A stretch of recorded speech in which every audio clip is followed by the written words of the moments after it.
If you're new to Valorant and have a short attention span, then this is the perfect guide for you. So take a seat and stop fidgeting for 2 seconds so I can teach you some stuff. Alright, first things first, make sure you go follow me on Twitch. This is a crucial step and will lead to the biggest improvement in your gameplay. Alright, with that out of the way, let's start. Number 1, slow down. I see a lot of new players holding W across the map, and you gotta cut that shit out. This isn't a Super Mario 64 speed run, so stop going so damn fast. The faster you go in this game, the louder you are, and the harder it is to stop and shoot somebody. Alright, that leads into number 2. Don't move and shoot. A lot of you guys are probably coming from like a Battle Royale or Call of Duty or something, so you're used to running and gunning. Well, I'm here to tell you to stop. Moving and shooting in this game is super inaccurate. This is what the recoil of a gun like the Vandal looks like when you're standing still. And this is what it looks like when you're moving. So stop moving while shooting. Some people will hold crouch while they shoot because it like increases accuracy a little bit and it slows you down. So if you want to do that, you can. But one of the things that helps me is doing short little bursts of movement when I'm checking enemy territory rather than like a constant stream of motion. This way you're always ready to stop and shoot. Number 3, learn callouts and communicate with your team. You've probably already heard your teammates saying shit like heaven, catwalk, hookah, backside, long, and you're probably like, what the fuck? I thought this was the NA server. Don't worry, they are speaking English. They're using callouts. Callouts are absolutely necessary to learn. Otherwise, when you die, you're just going to tell your team, oh yeah, he's over there. The best way to learn callouts, in my opinion, would be to watch a Twitch stream, maybe, or I don't know, check out a YouTube channel that makes like walkthrough videos or something. Whatever you choose, just make sure that you're using them and that you're communicating with your team.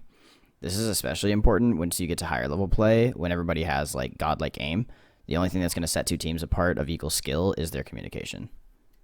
Number 4, get that crosshair up. This one is pretty important.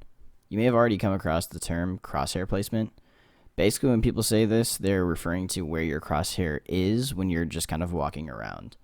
Most people that haven't played a tactical shooter keep their crosshair pretty low. This is especially apparent in people that play Battle Royales because you're used to looking for loot on the ground. All you need to do to improve crosshair placement is make sure it's always at head height and aim where you think somebody's going to be.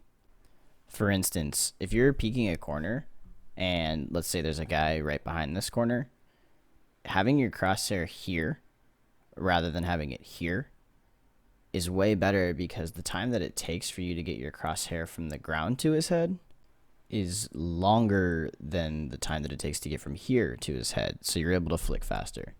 Number 5, use the practice range.